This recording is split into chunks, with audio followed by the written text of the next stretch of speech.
Vietnam is outscoring the Philippines in math, reading, and science by almost 4 grade levels on the PISA International Test, and it's doing it with a fraction of the per-pupil spending. So what's the secret? It's not about grand philosophies or genius teachers. It's about a relentless, almost maniacal focus on fundamentals and a national commitment so intense it makes helicopter parents look like slackers. Oh, Evelyn, you're just gonna drop that bombshell right out the gate? 4 grade levels? That's not just a gap. That's a chasm you could lose a whole classroom full of future scientists in. It's like comparing a bullet train to a unicycle with a flat tire. And PISA isn't some back alley pop quiz. This is the OECD gold standard, the Global Academic Olympics. Exactly! The OECD average for math is 472. Vietnam scored 469. Philippines, 355. That's not just failing. That's like showing up to the Olympics and trying to long jump with a broken leg while everyone else is in carbon fiber shoes. And the kicker? Vietnam spends practically nothing per pupil compared to developed nations. It's like they found the cheat code for education. A cheat code. Or maybe they're just, teaching. What a wild concept. Meanwhile, the Philippines is running on fumes, like a car with a check engine light that's been on since the early 2000s. And yet, this is where it gets truly bonkers. The Philippines absolutely clobbers Vietnam when it comes to English proficiency. Like, not even close. English is their superpower. It's a linguistic plot twist. Vietnam, intellectual titans in math and science, barely scraping by in English. Philippines, struggling with basic academics, but practically Shakespearean in their English. It's like two superheroes, one with super strength but can't read a map, and the other who's brilliant at navigation but trips over their own feet. PH ranks 22nd globally in English proficiency, Vietnam 63rd. That's a massive gap. A massive, glorious gap. It's all those BPO call centers, right? Filipino English is a finely tuned machine, ready to explain why your internet isn't working or what your credit card statement really means. Vietnam, meanwhile, is probably busy designing the next generation of microchips, all while thinking, who needs to articulate perfectly when you can just build it? So, we're saying Vietnam is the introverted genius, and the Philippines is the charming, articulate social butterfly who sometimes forgets how to do long division? This is like the world's most niche superhero team-up, the math whiz and the diplomat. But think about what that means for their long-term economic trajectories. Oh, Evelyn, the long-term trajectories are colliding. Vietnam, the manufacturing powerhouse, assembling all the gadgets, while the Philippines is the service economy king, explaining how to use said gadgets. It's a symbiotic relationship, really. One makes the sausage, the other tells you what spices are in it, in perfect, unaccented English. But at what cost? Imagine explaining the nuances of advanced physics in perfect English to someone who can't grasp basic algebra. That's the PISA problem for the Philippines right there. It's like having a perfectly polished car with a broken engine. You look great, but you're not going anywhere fast. Or maybe the engine is the English. Evelyn, maybe their engine is designed for a different kind of race, a global race for clear communication and customer service. Meanwhile, Vietnam's PISS scores are so high, they're probably already designing the next PIS test, completely in Vietnamese, just to mess with everyone. They're not just designing it, they're probably administering it to 8-year-olds for fun and getting near-perfect scores. The PISA data explicitly states that a 115-point gap in reading is roughly 4 grade levels. 4! That's like the difference between a high school senior and a middle schooler. In some cases, it's the difference between can read a book and can read the ingredients on a cereal box. The cereal box. That's brutal. And yet adult literacy rates are nearly identical.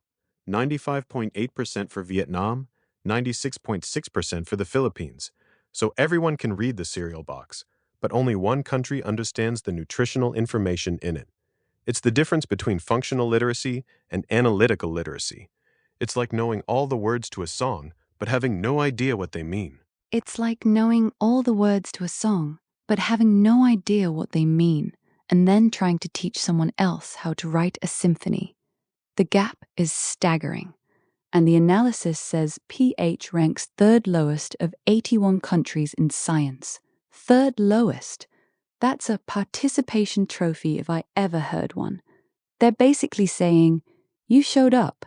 Good for you. And Vietnam is the kid who got a gold medal and then asked, what's next?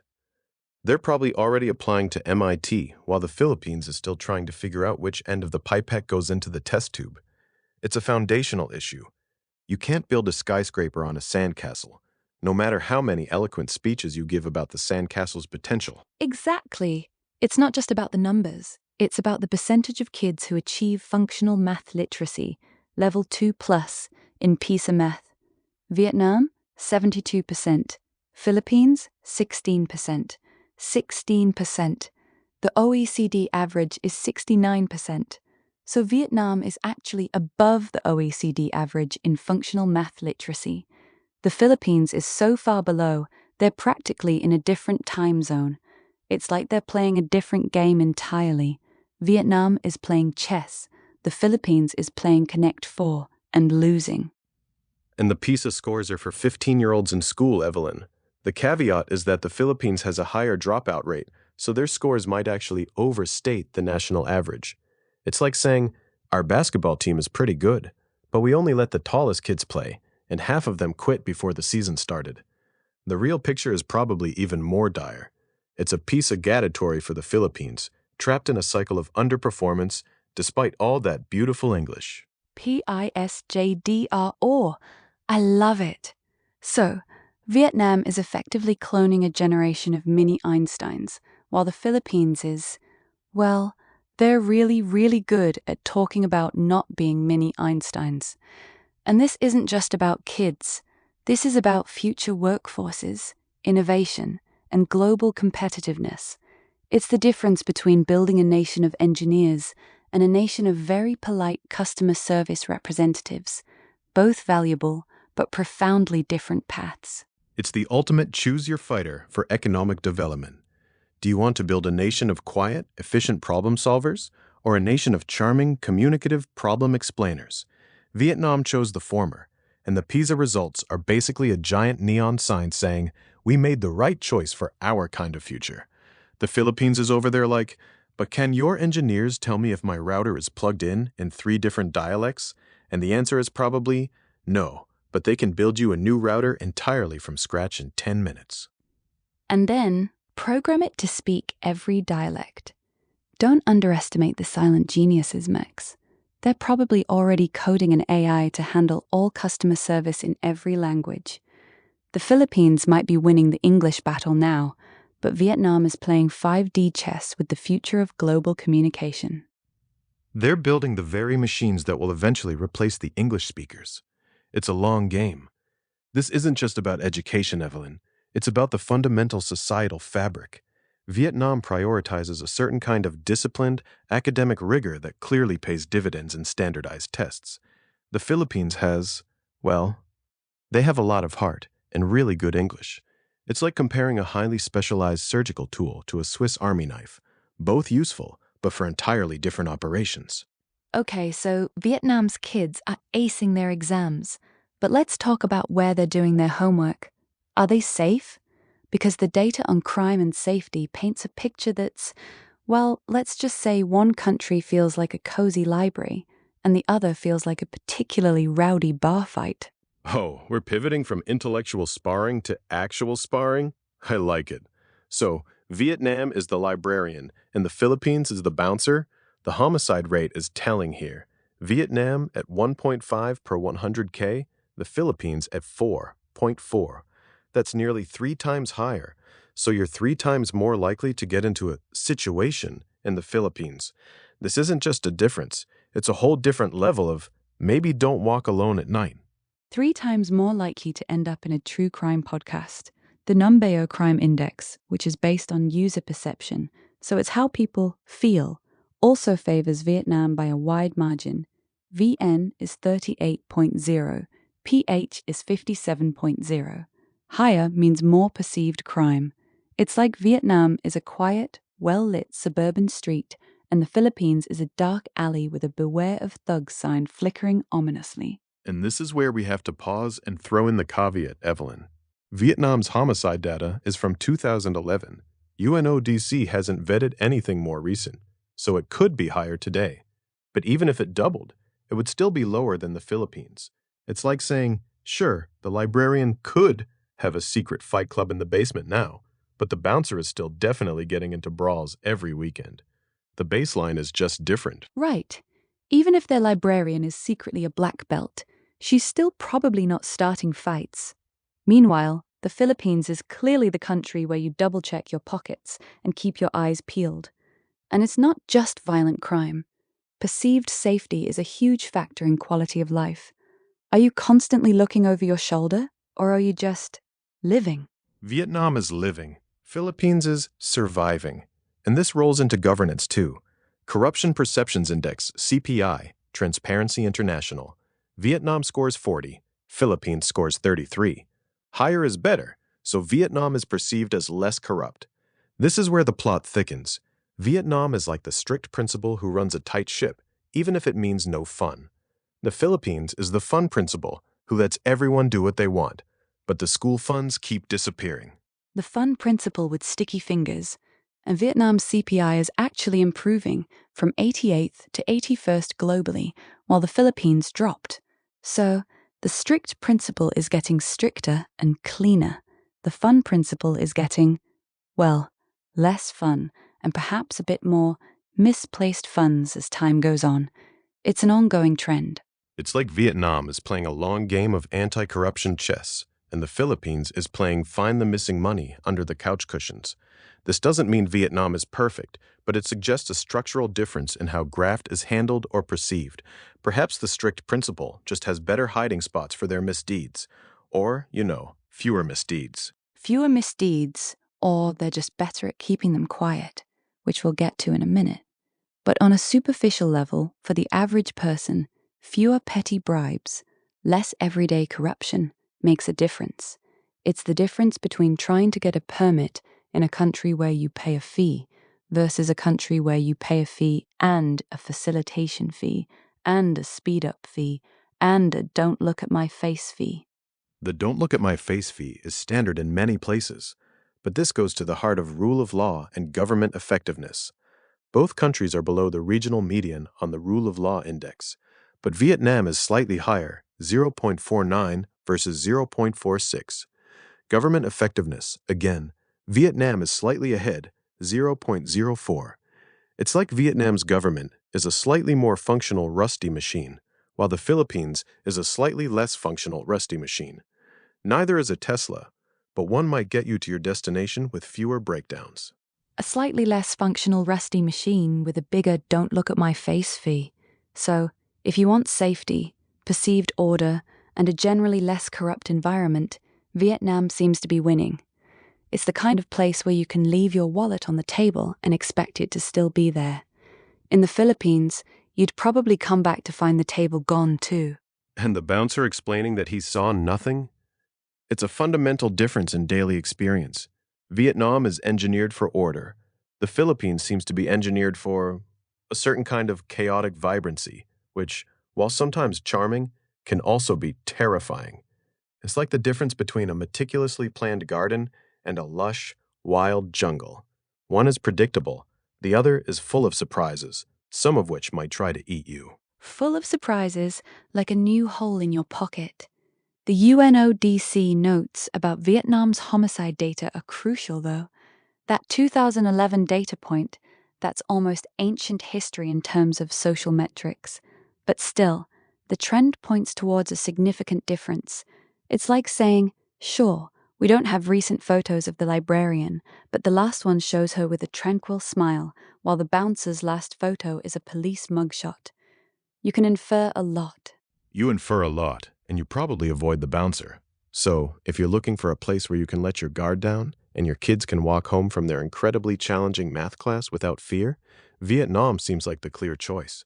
If you're looking for a place where you can practice your English and possibly witness a high-speed chase, well, the Philippines has got you covered. It's the difference between peace of mind and excitement of the unknown. And frankly, After acing all those PISA tests, a Vietnamese kid probably just wants some peace and quiet, not a street brawl on their way home. They've earned it. They've already wrestled with quadratic equations. They don't need to wrestle with a mugger. They've wrestled with quadratic equations in a dimly lit, highly ordered classroom, and now they want to go home and maybe code something in peace. The Philippine kids, bless their hearts, they've probably been practicing their English by negotiating their way out of various situations on their way to school. Different skill sets, Evelyn. Different skill sets entirely. Okay, so Vietnam's got the academic chops and the relative safety. But let's talk about the unspoken price tag, freedom. Specifically, press freedom. Because Vietnam's numbers here are so abysmal, they make the crime rates look like a minor inconvenience.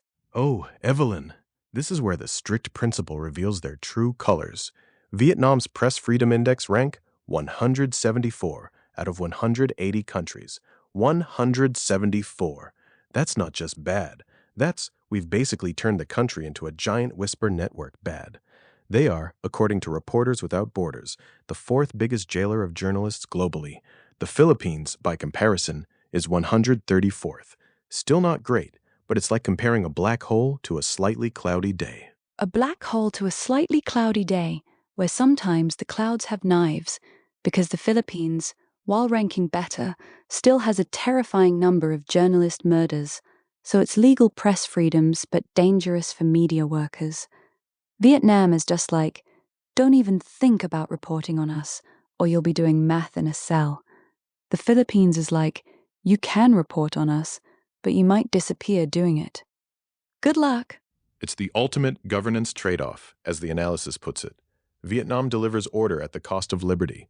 The Philippines delivers liberty with weak enforcement. So, do you want to be safe and quiet, but never know what's really going on?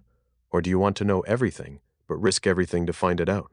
It's like choosing between a perfectly manicured lawn, where you can't talk, or a wild forest where you can shout, but someone might hear you and then hunt you.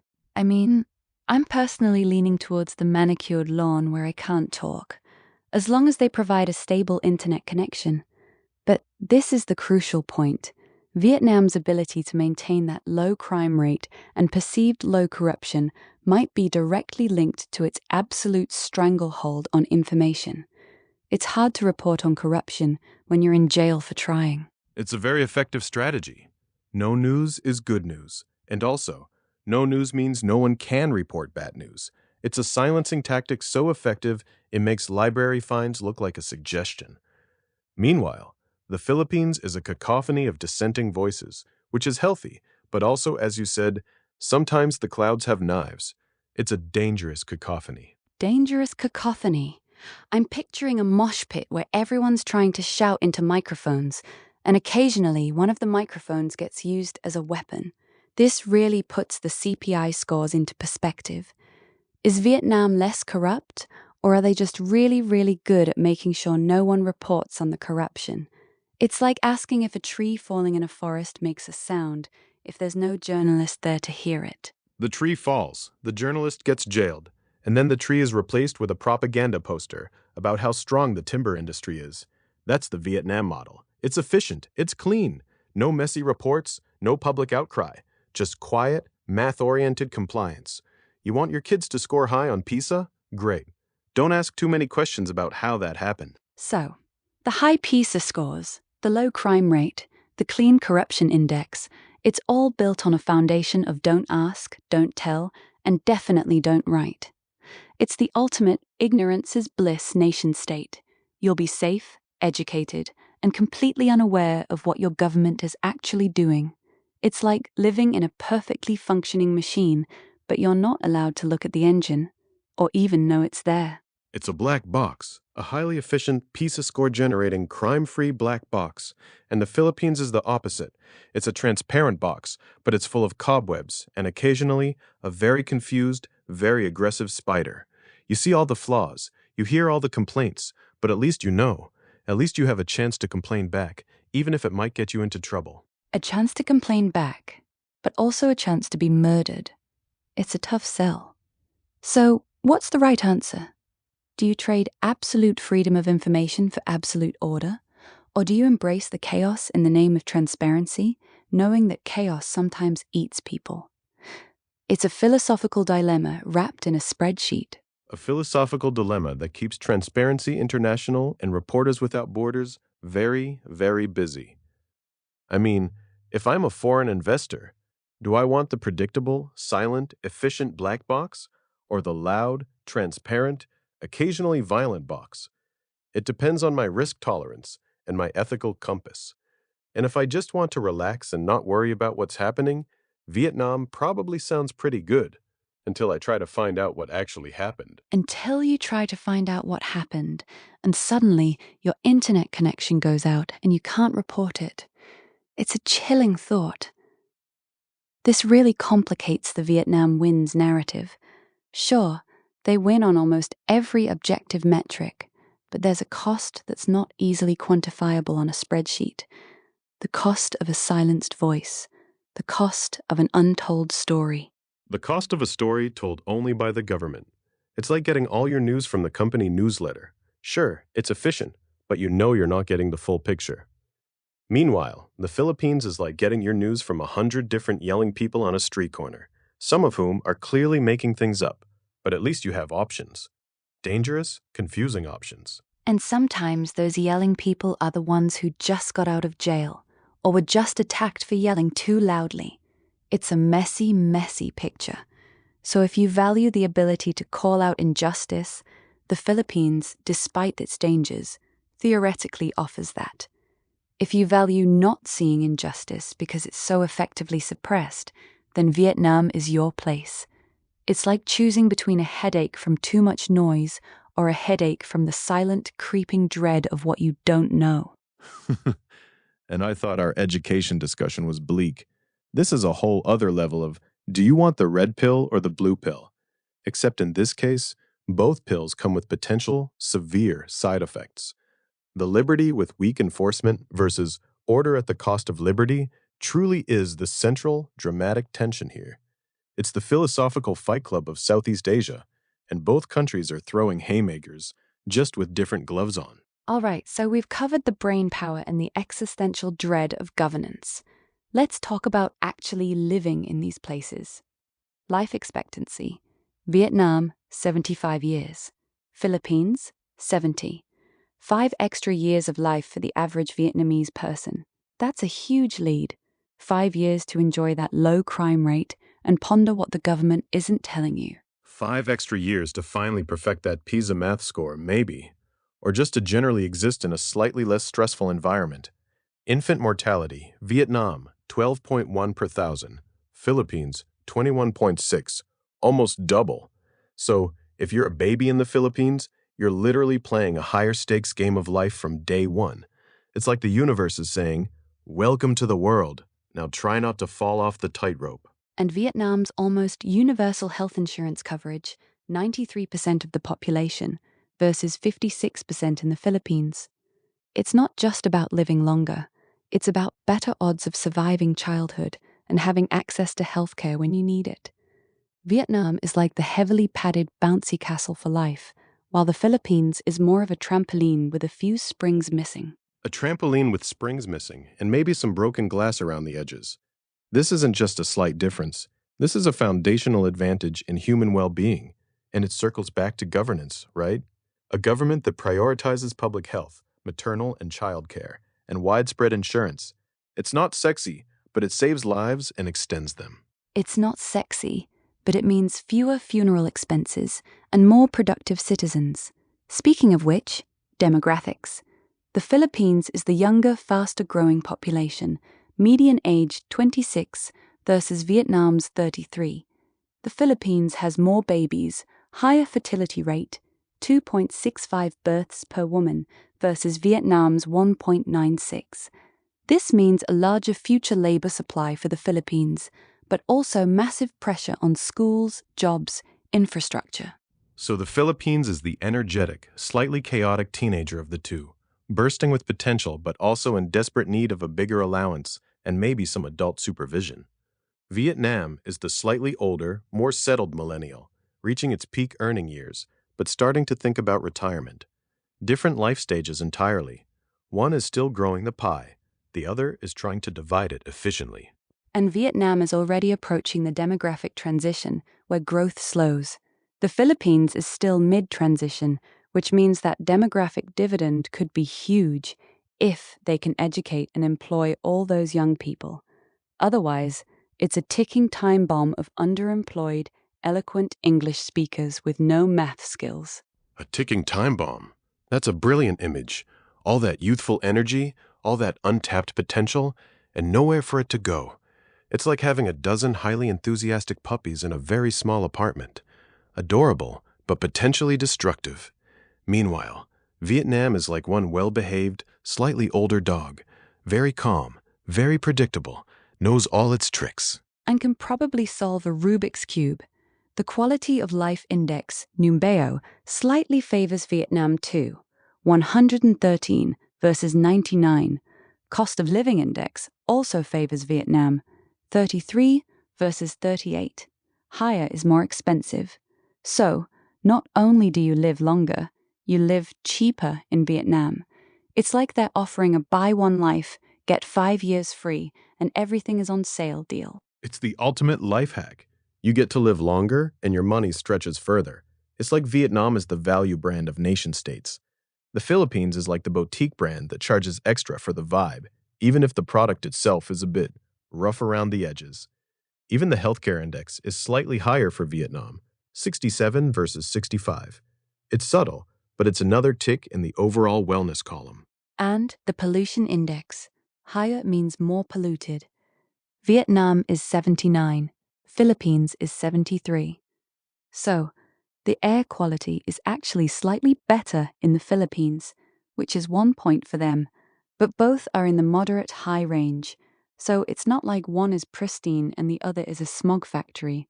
It's more like one is slightly less congested than the other, like choosing between two slightly stuffy rooms. Slightly stuffy, but one has a longer line for the emergency room and the other has a longer life expectancy. I think I know which stuffy room I'm choosing. And urbanization. Philippines is more urbanized, 47% versus 39%. So more people are packed into cities, which naturally brings its own set of challenges. Traffic, pollution, infrastructure strain. It's like the Philippines is playing SimCity on hard mode, with an unlimited population growth cheat code enabled. And Vietnam is playing on medium mode with a Sustainable City Planning Expansion Pack. So, summarizing the quality of life, Vietnam gives you longevity, better health outcomes, lower cost of living, and a generally more stable, if silently managed, environment. The Philippines offers a youthful, dynamic population, but with more health risks, higher costs, and the pressures of rapid urbanization. It's the difference between a long, quiet, well-planned life and a shorter, more intense, sometimes chaotic, but potentially very exciting life. For a human, this is a profound choice. For a country, it's a profound strategic path. Vietnam is building for sustained, stable living. The Philippines is building for a vibrant, if sometimes dangerous, youth boom. They're like two different types of retirement plans, one slow and steady, the other a bit more of a gamble. And one of those retirement plans gives you 5 extra years to enjoy it. Imagine that. 5 extra years of explaining to your grandkids why you can't talk about politics, but you can definitely help them with their calculus homework. It's a very specific kind of golden age. A golden age of mathematical prowess and quiet contemplation, free from the worries of violent crime, but filled with the silent dread of unreported truths. It's truly a package deal. You can't pick and choose the life expectancy without also picking the press freedom. It's all connected, Evelyn, like a twisted geopolitical game of Jenga. Okay, so Vietnam's winning the quality of life lottery. But what about the economic lottery? Poverty rates, $3 a day, Vietnam at 1.6% of the population, Philippines at 5.3%. That's 3 times higher for the Philippines. This isn't just about struggling. This is about basic survival for millions. 3 times higher. So Vietnam is essentially a poverty reduction wizard, making millions disappear from the low-income brackets. The Philippines is still battling it out in the trenches, with a significantly larger percentage of its people just trying to get by. And the national poverty rate follows suit. Vietnam, 3.4%, Philippines, 15.5%. That's a chasm, Evelyn. A chasm. It's like one country is playing on easy mode, the other on extreme survivalist. It's not easy mode. It's decades of targeted policy and the kind of stability that allows for long-term planning. The Gini coefficient, which measures income inequality, Vietnam 0.37, Philippines 0.41. Lower is better, so Vietnam is less unequal. Not perfect, but the wealth is distributed a bit more evenly. In the Philippines, you have a wider gap between the haves and the have-nots. So, Vietnam is the slightly flatter pancake of wealth distribution, and the Philippines is the pancake with a few very tall, very rich blueberries and a whole lot of flat, struggling batter. This inequality often fuels social unrest, crime, and general unhappiness. So all those crime stats we talked about earlier, they're not happening in a vacuum, they're happening in a highly unequal vacuum. A highly unequal vacuum where the English is impeccable. And GDP per capita PPP adjusted, Vietnam $16,386, Philippines $11,794. Vietnam is about 40% higher. So, not only is Vietnam pulling people out of poverty and distributing wealth more evenly, but the average Vietnamese person is also just plain richer in purchasing power. It's like Vietnam bought the economic growth cheat code from the same place they got the education one. They're hoarding all the cheat codes. And this is where the wage data gets tricky.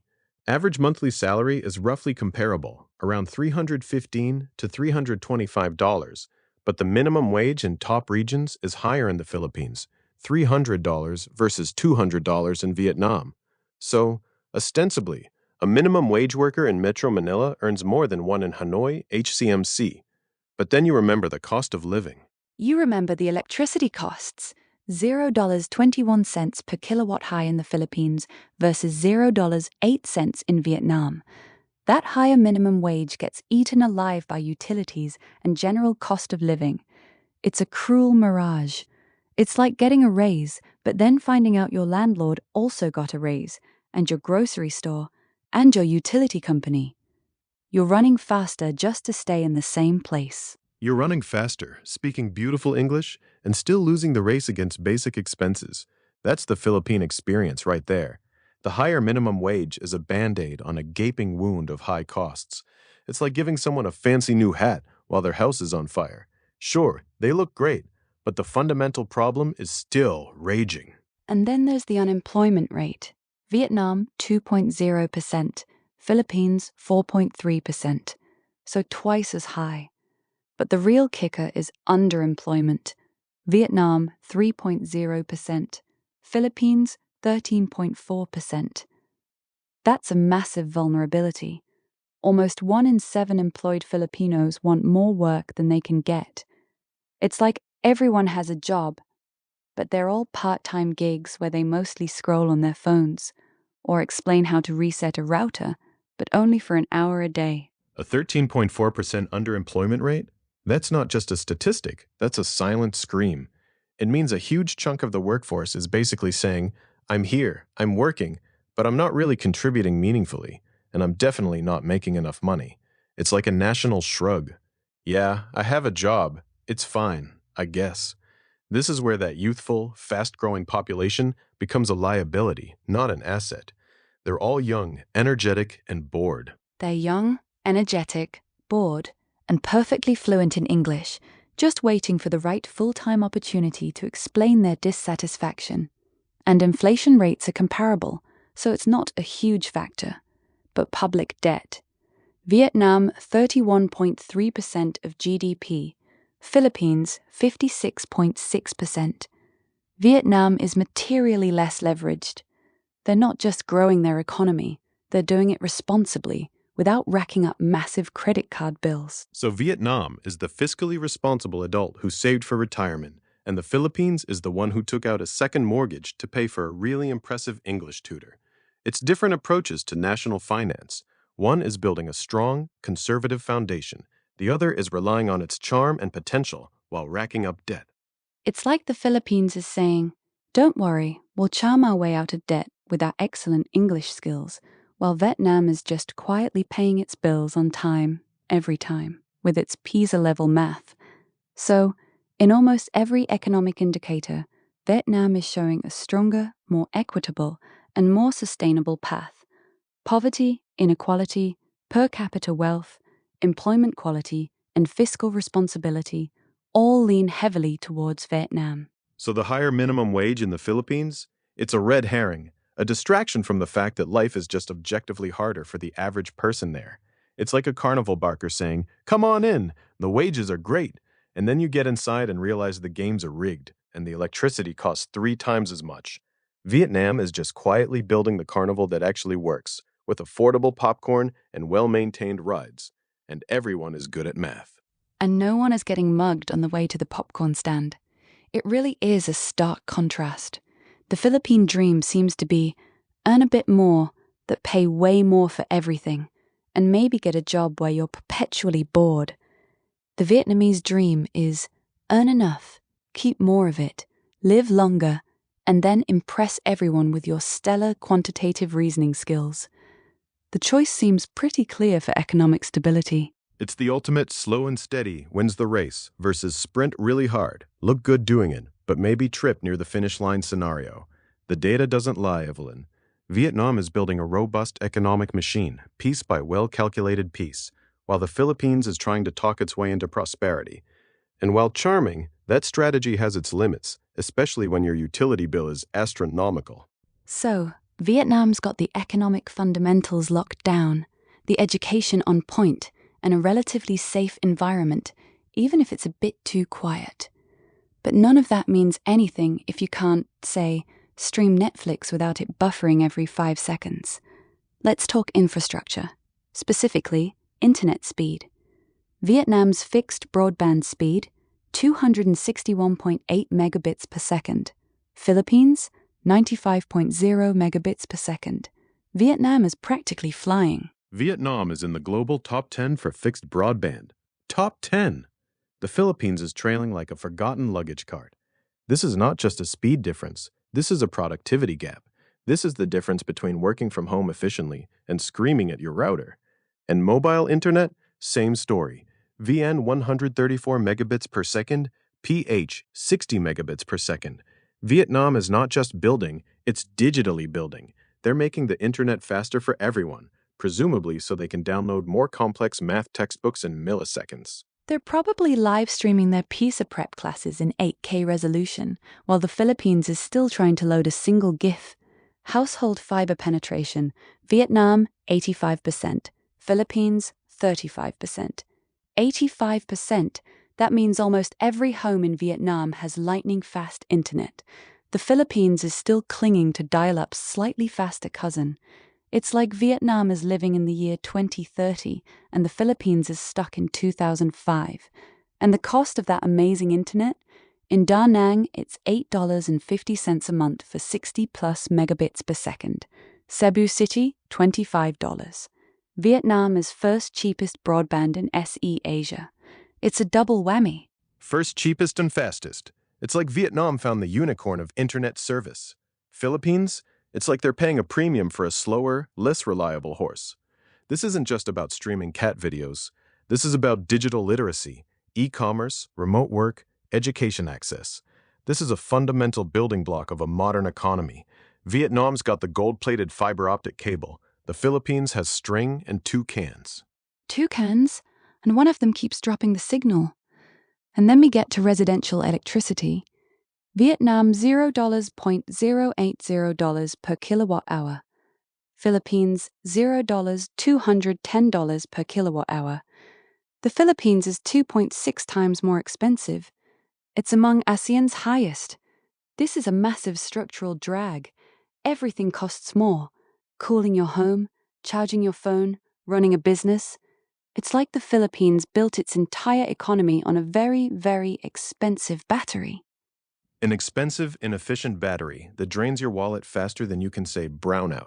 This isn't just a slight difference, Evelyn. This is a foundational competitive disadvantage for the Philippines. Industrial electricity is also nearly double. You can't manufacture cheaply if your power costs are through the roof. Vietnam is running on renewable hydro, low cost, efficient. The Philippines is still burning expensive, dirty coal and gas. It's a clean energy versus dirty wallet scenario. A dirty wallet scenario where all your profits are going to the electric company. And the forest cover. Vietnam 47.4% forest cover, Philippines 24.5%. Vietnam has been actively reforesting since the 90s. Philippines has continued losing primary forest. So Vietnam is not just building a modern economy, it's doing it sustainably, making its land greener. The Philippines is, well, still losing its trees, probably to make way for more expensive coal power plants. They're losing trees and still paying astronomical electricity bills. It's a lose-lose-lose for the environment and the economy. Vietnam is planting trees and producing cheap, clean power. The Philippines is cutting down trees and paying for expensive, dirty power. This is not just infrastructure. This is national strategy. One is building a future. The other is struggling to maintain the present.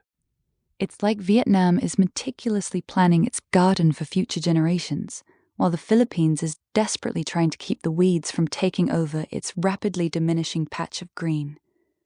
Logistics Performance Index, by the way. A rare tie, 3.30 for both. So, at least their goods can get from point A to point B with comparable efficiency. But the quality of port infrastructure, Vietnam is materially better, 4.30 versus 3.00 on a 1 to 7 scale. So the actual ports are better in Vietnam. The ports are better, the internet is faster, the electricity is cheaper, and they're growing more trees. Vietnam is just systematically checking off every box. The only thing the Philippines is winning on here is, well, they have more paved roads. 60% versus 47%. So, smoother car rides, but you can't stream anything, and you're paying a fortune to drive on them. It's like having a beautiful highway that leads to a very expensive, very slow, very dark dead end. A beautiful highway to a dark dead end, where you might get mugged, but at least the pavement is smooth. The priorities are just inverse. Vietnam is building the future. The Philippines is trying to maintain a comfortable present that's actually quite expensive and precarious. It's the difference between investing in solar panels for your house versus just buying really nice curtains for a drafty old window. And those solar panels are giving Vietnam cheap, reliable power, while the Philippines is just trying to stop the drafts. This infrastructure gap is not just about convenience, it's about competitive advantage. Why would a company set up shop in the Philippines and pay triple for electricity and slow internet when Vietnam offers the opposite? It's an economic no-brainer for manufacturing and digital services. It's a no-brainer, unless your primary concern is an English-speaking call center. Then maybe, just maybe, the Philippines has an edge. But for anything else that requires actual, reliable, affordable infrastructure, Vietnam is building a techno-utopia. A techno-utopia where you can't criticize the government, but boy, can you download movies fast. A techno-utopia where you can download movies fast, but you're not allowed to download any news that isn't pre-approved. It's a very specific kind of freedom, but from a purely pragmatic, infrastructure-focused perspective, Vietnam is just leaving the Philippines in the digital dust while also keeping its forests green. It's a holistic, if slightly totalitarian, approach to development. Okay, so we've established Vietnam as the quiet, math-obsessed, infrastructure-dominant, fiscally responsible, freedom-averse older sibling, and the Philippines as the charming, English-speaking, youthful, chaotic, and perpetually underemployed younger sibling. Now, let's zoom in on cities. Da Nang in Vietnam versus Cebu City in the Philippines. This is where it gets truly wild on specific metrics. Oh, a city-level cage match. I love it, because you can see all those national trends amplified or concentrated. So Da Nang and Cebu City are roughly the same population in their urban core. But Cebu City is 3.4 times denser. It's like Da Nang is a sprawling park, and Cebu is a very, very packed sardine can.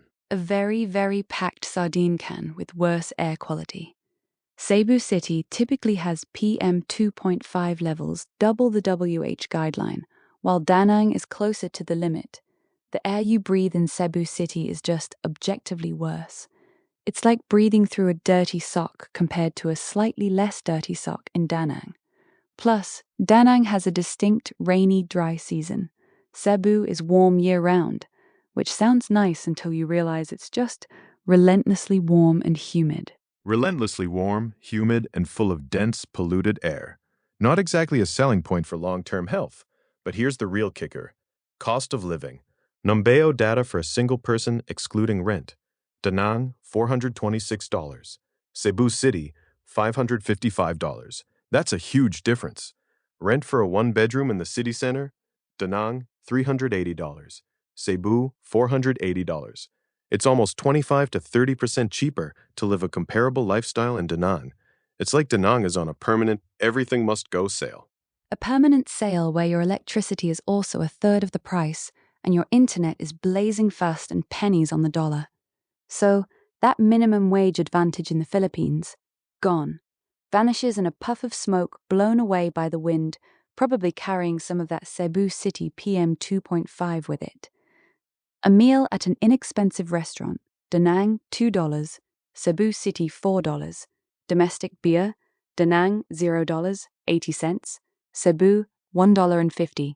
Cappuccino, Da Nang $1.30, Cebu $2.20. Da Nang is basically giving away food and drinks. They're practically paying you to eat and drink. Da Nang is ranked 4th cheapest for beer in Asia, 6th cheapest for coffee. It's a paradise for budget travelers and people who like to save money. Cebu City is like, oh, you want a coffee? That'll be 2 hours of your minimum wage. It's a different economic universe. This cost of living difference alone would make me pack my bags and move to Da Nang yesterday, provided I could live without shouting about politics. And the safety, Max, the safety. Numbeo Crime Index, Da Nang 23.8, Cebu City 49.2. That's double. Inverse of that, Safety Index, Da Nang 76.2, Cebu City 50.8. That's the largest gap on this entire spreadsheet. The perception of safety in Da Nang is almost off the charts good. Cebu City, mixed. Walking alone at night, Da Nang 72, low moderate concern. Cebu City 50.8, moderate concern.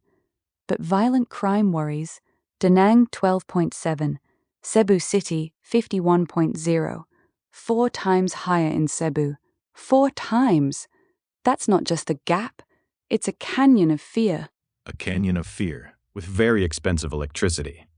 So, you're paying more, living in a denser, more polluted city, and you're 4 times more worried about getting violently attacked. Da Nang is essentially a serene, affordable, high-speed internet paradise where you can walk around at night without a care in the world. Cebu City is a bustling, English-speaking hub where you probably keep your wallet in your shoe, and even then, you're looking over your shoulder. And Da Nang is right on the beach. Mai Kea is a city beach. Cebu's beaches are 30 minutes away, across a bridge to Mactan. So, Da Nang is the beach. Cebu requires an expedition to the beach. Da Nang is like, welcome to paradise. Here's a cheap beer, fast internet, and the ocean is right there. Cebu is like, welcome to the bustling port. The beach is over there, if you can afford the taxi and survive the journey. The journey, which will probably involve a slight concern about violent crime, and the tourism numbers reflect this. Da Nang had 4.1 million international tourist arrivals in 2024. Cebu City, 1 million. Da Nang is pulling in 4 times the tourists. They're coming for the cheap living, the safety, the beaches, and the proximity to Hoi An. Cebu is like, we have diving and history. And tourists are like, yeah, but at what cost to my personal safety and my wallet? At what cost to your personal safety, your wallet, and your ability to watch Netflix in your hotel room without it buffering? Da Nang has more hotels and resorts too, 350 versus 220. They're built for tourism. Cebu is built for shipping and BPO. So, the economic roles are different. Cebu is a commercial hub. Da Nang is a tourism and IT zone. So, if you're a business looking for a major shipping port and BPO workers, Cebu has advantages. But if you're a human being looking for a pleasant, affordable, safe life, Da Nang is just absolutely crushing it. It's the ultimate quality of life winner on a city level. Cebu's compensating advantages are deeper economic diversification, stronger English environment for expats, and maybe better long-distance connectivity. But at what cost? At the cost of your peace of mind, your disposable income, and quite possibly your life. The trade-offs are so stark here. This isn't a subtle difference.